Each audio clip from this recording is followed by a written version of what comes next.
Today we are talking about conditional probability, which we actually had touched on when we did the intersection probability, or what some people will call the multiplication rule with probability. But we're going to just focus on what is conditional probability and how does it work. Okay, so what is conditional probability? Well, it is the probability that something will happen given that something else already happened or is true. So what this is talking about is in these problems, they're going to give you a situation and they're going to give you some information. So that information that they give you, you have to take to be true, okay? And so you're only going to be looking at the information they give you and find the probability from that, okay? And so when we did this yesterday, if you remember, conditional probability only comes around whenever we're dealing with dependent events. And so if you're dealing with two things and they're independent of each other, then you're not going to deal with conditional probability, okay? So that's something that you have to keep in mind, all right? How do they write conditional probability? What is the notation that they use? Well, it's still a probability, so you're still going to see a P. So conditional probability is the probability of one event happening given that something else is true or has happened, okay? So the way that you say this is this would be the probability of A happening given that B has already happened or is true, okay? And so a lot of people have a hard time relating this to real life, and it is something that in every news report that you see where they're presenting data, and a lot of politicians use this, it will be something that you will come across on a day-by-day basis, okay? And so I'm going to give you just kind of a simple way that this relates to real life. And then later we'll kind of just practice it, and then we'll see if we can relate it to maybe some news examples, all right?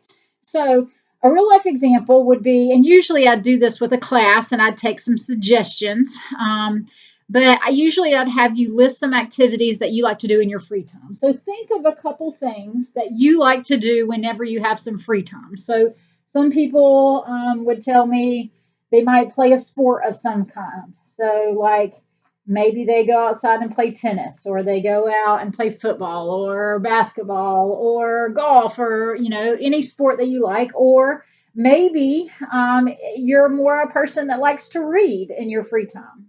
Okay. Or maybe you like to go shop, or maybe you like to hang out with friends. I've also had people tell me that they like to go play video games or computer games. So I'll just put games. Okay. And then the list can go on and on, because there's all kinds of different things that you can do that's fun for people in their free time. Okay. And so think of the likelihood, no matter whether it's high or low, because we all have our likes and dislikes because everybody's different. So think of the likelihood of you doing each one of these things and some of the things that you've thought to yourself. What is the likelihood that you would go and do those in your free time? Maybe you're not a person that's very athletic in terms of you don't really like to play sports. Then the likelihood of you playing a sport is probably closer to 0%. Whereas if you are a person that really, really likes to shop, that might be closer to 100% chance that you would go shop in your free time. Okay. And so think of the likelihood of you doing these. Okay. And it doesn't have to be a specific number. Just kind of come up with an approximate what's the likelihood you would do these. All right. And once you get that in your head, I want you to kind of think of this scenario. What if I told you that on this particular day that you have your free time, that it's raining outside? Okay. It's raining outside. All right. So think about, now that I've told you that it's raining, I've given you the information that it's raining outside. How does that affect the likelihood of some of these things? Well, if you play a sport outside, that might go up or down depending on the sport. Like a lot of people that play soccer say that it's really, really fun to play in the rain. And so if you're a person that likes to play soccer, then the likelihood of you going and playing the sport might actually go up. Or maybe you don't like to play outside. The likelihood that you go in and read, if you're a person that likes to read, may go up. And so some of these percentages will be affected. So how does this affect the likelihood or the probability of you doing some of these things? Well, it could go either way, but a lot of these things could potentially, the likelihood of you doing them could change. Okay. So let's see. It changes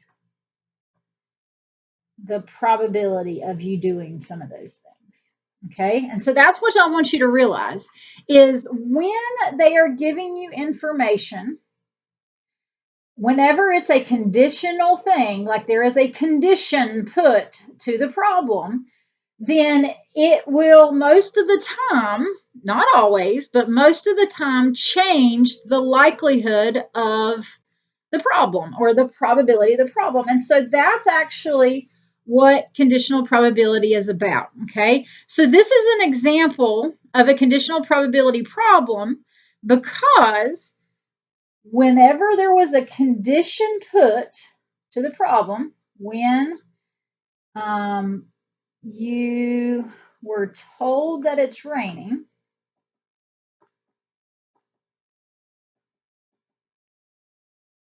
that's the condition, that changed the probability of each of those activities. Okay, that changed the probability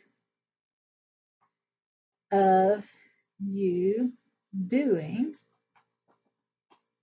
each activity.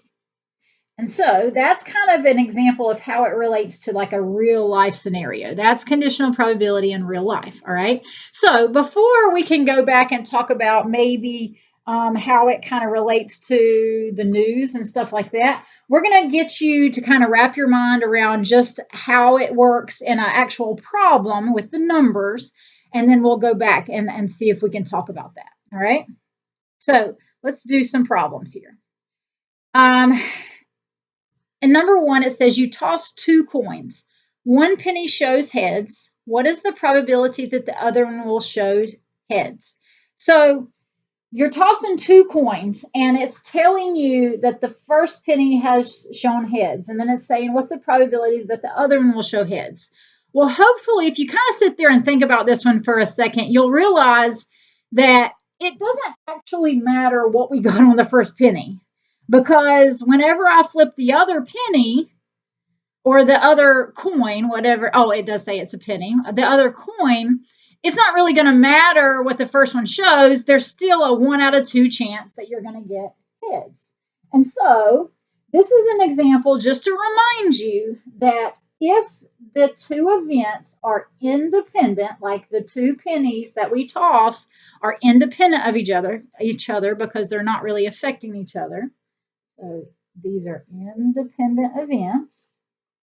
Then the likelihood of the other penny showing heads won't change. So what is the probability that the other one's going to show heads? Well, there's a 1 out of 2 chance of it showing heads. Or you could write it as a percentage. There'd be a 50% chance.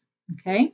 So if the 2 events are independent, you do it just like a normal problem. Okay. You don't have to bring the conditional side into it. All right. So let's do another one. So let's say that we roll a die 1 time. We're going to begin with just kind of basic looking at the problem. What is the probability of rolling a 5? So if I roll a die, what's the likelihood I'm going to get a 5? If it's a standard die, then remember you can either roll a 1, a 2, a 3, a 4, a 5, or a 6. And so there's going to be one side that shows a 5.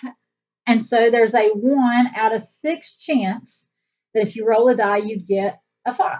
Okay. So now, what is the probability of rolling a 5 given that you roll an odd number? So now notice they've kind of changed the problem a little bit because they're giving you some information. So what information did they give you? Well, they told you, because remember that you have to take this as what the truth is. They told you that you have rolled an odd number.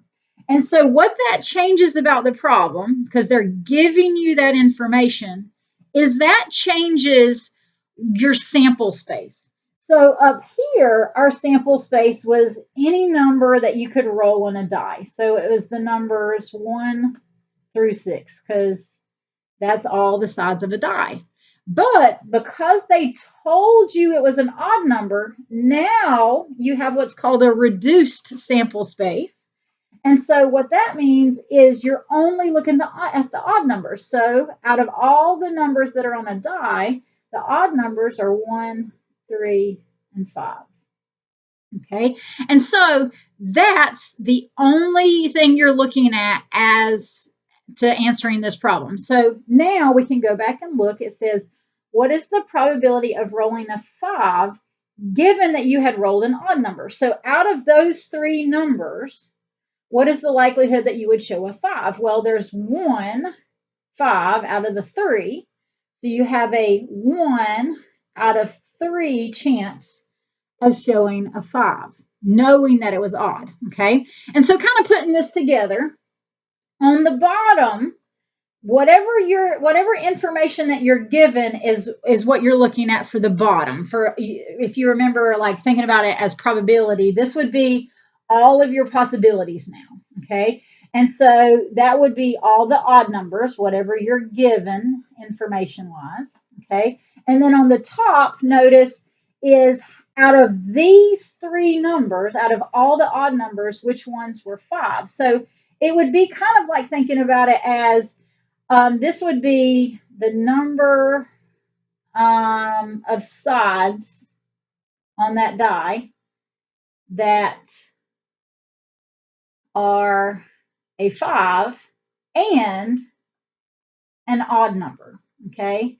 And so that's kind of what we're going to get towards with this conditional probability, is thinking about it. The thing you're given changes the bottom number.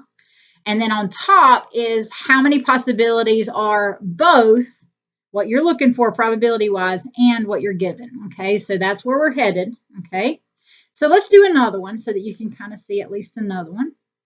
It says, in number 3, you draw a card out of a standard deck of cards. What is the probability of drawing a king given that the card is red? So again, and if you're not good with cards, remember you can pull out your little cheat sheet, but it says you're given that the card is red. All right. So if we kind of think about it like the other problem, remember, whatever you're given changes your possibilities.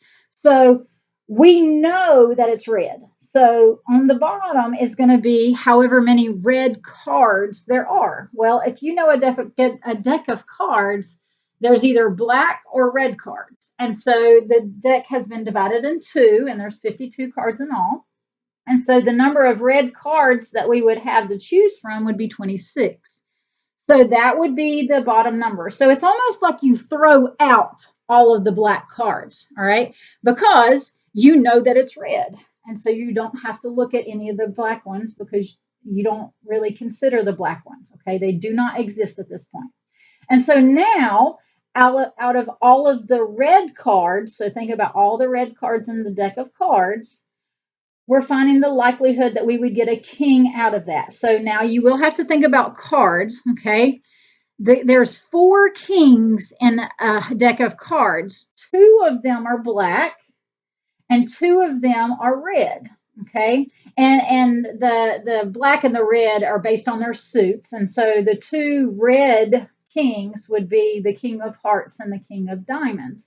And so since you're only looking at the red cards, the likelihood that you would get a king out of all the red cards would be a 2 out of 26 chance, because there's only 2 kings that are also red. Okay, so there's 2 red kings in the deck.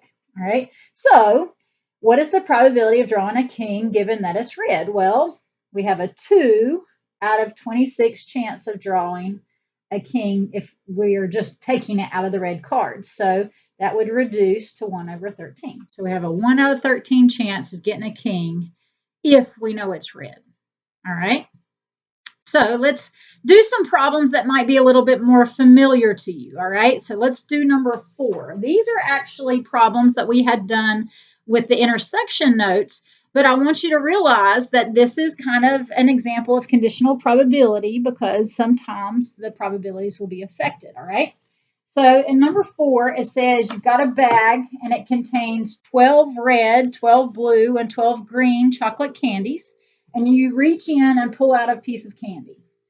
And part A, it says, what is the probability of drawing a blue candy? Well, this is just a basic probability problem. So look at it. Okay, we got 12 blue candies. So we have a 12 out of how many total candies are there? So if we take 12 plus 12 plus 12, that would be 36. So we have a 12 out of 36 chance of getting a blue candy. And so if I reduce that, we get 1 out of 3. So I have a 1 out of 3 chance of getting a blue candy. In part B, it says, what is the probability of drawing 2 blue candies if you put the first one back? So this is one of those intersection problems because you're drawing in and you're pulling out 2 of them and you're wanting them both to be blue. So this is like the probability of the first one being blue, kind of like we did the other day, and the second one being blue.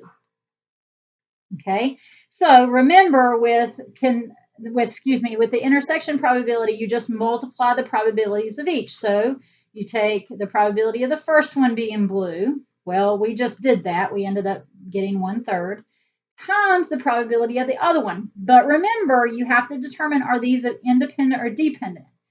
And this one says that you put the first one back. So because you put the first one back before you drew the next one, that would make these independent events. And so that means we don't have to do the conditional part. So that would just be, well, the likelihood of the second one being blue that I pull out would be no different than the first one being blue. All right. Because again, we're not changing the likelihood of the second one because we're putting the first one back. All right. And then you just multiply. So that would end up being 1 out of 9 chance of getting 2 blue candies if I put the first one back. All right. So then part C is the same type of question. It says, what is the probability of drawing 2 blue candies if you don't replace the first one?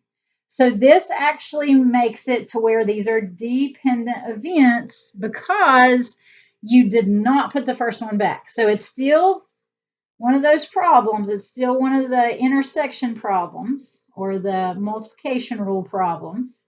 But this time you did not put the first one back. So that second probability will change. So the likelihood of the first one being blue is still 1 out of 3. But now you didn't put the first one back. So if we kind of come up here, if I didn't put the first one back, that means that there's 1 less blue one. So there would only be 11 blue ones in there. And there's 1 less overall. So there would only be 35 in all. So the likelihood of the second one being blue is 11 over 35. All right. And then we just type it in. So let me type this in real quick and multiply them because it's a multiplication problem, an intersection problem. And we get 11 over 105 as a fraction. And if we wanted to write it as a percentage, the decimal is 0.104. And if I round right there, it'd be an 8. So we'd have a 10.48% chance of getting 2 blue candies if we don't put the first one back. Okay, and so that's kind of how it relates to the problems that we've been doing. All right, and so if you're just drawing out one thing, remember it changes the sample space as a whole, and then you just go out of whatever is given to you to get the top number. All right, and so let's do some problems that actually deal, because there is a conditional probability formula. And if you take higher level like statistics or probability type classes, you will see this formula come around, okay? And so we're going to talk about the formula, and I'm going to show you how it relates to one of the problems that we did, and then I'm going to show you why they use this formula, okay? And so if you are trying to find the probability of something happening given that something else is true, so the probability of A happening given that B is true, the formula that you could use, we've actually been using all along, okay? You have to take the probability of both of these things happening, so the probability of A and B happening, so that's the intersection part, and you have to divide by the probability of B, which is what you're given, okay? And so we've actually been doing this. We've just been kind of thinking through it rather than using like the probability side of things. So I'm going to show you how to do it using the formula, and then I'll show you why the formula is kind of needed in certain situations, all right? So it says, we're doing the same problem we did a second ago. It says you draw a card out of a standard deck of cards. What is the probability of drawing a king given that the card is red? Well, we already know the likelihood if you kind of look back in the video, but now I'm going to show you how it relates. So we're finding the probability using our notation here of getting a king given that the card is red. So if you wrote it out in with the notation, that's what it looked like. And so what we're going to do is we're going to find the probability of it being both a king and a red card. And then we're going to divide by the probability of what we're given, which would be the probability that it's red. And you'll notice that it actually ends up giving us the same answer as what we got before. Okay, so what is the probability that if I draw a card out of a deck of cards that it would be both king and red? So think about all of the cards in a deck of cards and think of which cards are both a king and red. Well, we actually discussed that earlier. There's only 2 kings that are red. So we have a 2 out of, because we're finding the probability of it being a king and a red, we have a 2 out of, well, there's 52 cards in a deck of cards. So we had a 2 out of 52 chance that it would be a king and red. And then we divide by, well, what's the probability of it being red? Well, how many red cards are there? Well, there's 26 red cards because half the deck is red out of the 52. So we have a probability of it being 26 out of, the probability of it being red would be 26 out of 52, okay? And then we just divide. And so if you actually think through this, when you're dividing by a fraction, if you remember, you can flip that bottom fraction and multiply by the reciprocal, and that'll kind of simplify it a little bit. So notice you have a 52 on the top and the bottom, so they'll cancel out, and you'll end up getting 2 out of 26, and then that does reduce. And so that reduces to 1 out of 13. And so notice if you compare that to what we did earlier, so let me throw this back up there, we end up getting the same answer. So whether you kind of think through it or you use the formula, you'll end up getting the same answer. Using the formula sometimes is a little bit more lengthy in terms of the work. And so that's why I taught you how to think through it. All right. But there is an importance to this formula. So I'm going to show you an example where the formula is actually kind of nice to have. This is, and I made this up, so none of this is necessarily true. It says, in a particular class, 80% of the students have phones, and 30% of the students have phones and have a Facebook account.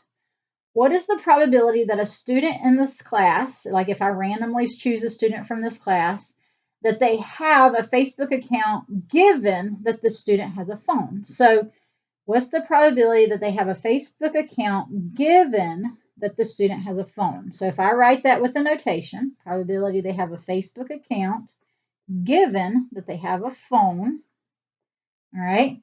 If I'm using the formula here, I'm finding the probability that they have a Facebook account and a phone.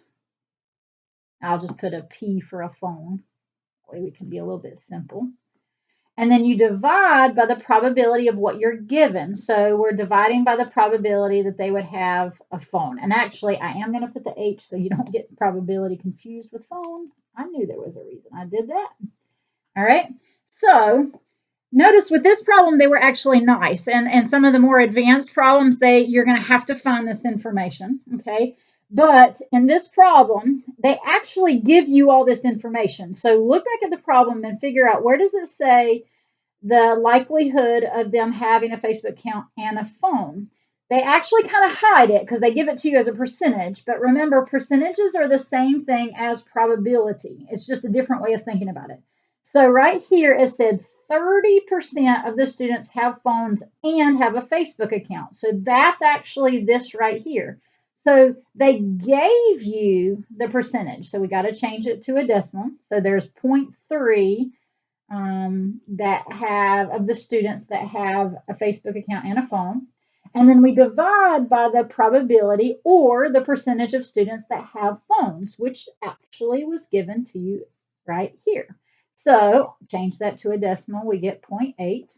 And so really all we have to do is take the 30% divided by the 80%, and we will know the likelihood that if a student has a Facebook account, or the probability that they would have a Facebook account given that they have a phone. So that's the decimal. So they have a 37.5% chance that they'll have a Facebook account if they have a phone. Okay, so not a very high percentage of students have a Facebook account that have a phone. All right. So just to kind of help you relate this to like a real life scenario, we all know that the coronavirus is a thing and they present a lot of data on it. And so, something that relates to the news that you might hear is somebody might say something about the likelihood of a person dying given that they have tested positive for the coronavirus. That is an example of a conditional probability problem because they are giving you the information that they have tested positive from the coronavirus. So there are examples of conditional probability out there. Anytime that they're basing it or giving you information and saying, out of all these people, the likelihood of this happening, would be this. That's more than likely a conditional probability problem. All right, so look out for them and see if you can test your skills with this new topic that you've learned. All right, let me know if you have questions or if I can help in any way. Have a great day.